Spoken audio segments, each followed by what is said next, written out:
Kapag po sinabi nating monetize, hindi lang po yan para sa content monetization tools. Ang dami kasi nagsasabi guys na hindi pa daw sila monetize pero may earnings na. Hindi pa daw sila monetize pero nakakatanggap na sila ng star. Hindi pa daw sila monetize pero may nakalagay na daw doon sa profile account nila na your profile is active on earnings. So guys, kapag po nakakatanggap na kayo ng star, ibig sabihin yan guys is monetize na kayo. Monetize na kayo sa star. Kaya kapag sinabing monetize kasi guys, it means na hindi lang po ito para sa content monetization tools, kundi para po ito sa lahat ng tools. Nandyan na yung star, subscription, content monetization tools, creator storefront, affiliate partnership, at saka partnership ads. So kapag po na-monetize na kayo sa star at saka sa subscription, magkakaroon po tayo ng earnings dyan mula sa mga audience natin. Kung may magbigay sa'yo ng star o di kaya may mag-subscribe sa'yo.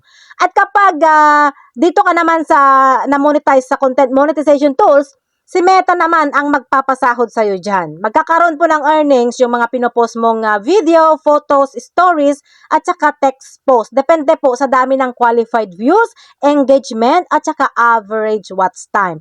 At kapag dito naman sa creator storefront na monetize ka dyan, magkakaroon ka lang din po ng earnings dyan kapag may nag-request sa'yo ng video. Pero, wag nyo nang isipin pala yan guys kasi nga, mawawala na yung storefront sa February 24. Kaya wag nyo nang pansinin yan. At eto namang affiliate partnership, magkakaroon lang din kayo ng earnings dyan guys kapag may bumili doon sa mga link nyo na nililink nyo doon sa Shopee. Yung parang commission ba kumbaga.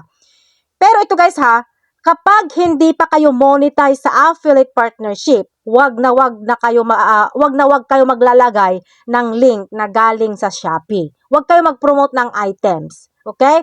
At eto namang partnership ads, magkakaroon din tayo ng earnings diyan guys kapag may mga company na kumuha sa'yo para gawin kang model or para mag-promote ka ng mga items nila. Pero ito guys, para naman lang siguro to sa mga sikat na, kaya wag na lang din natin intindihin yan.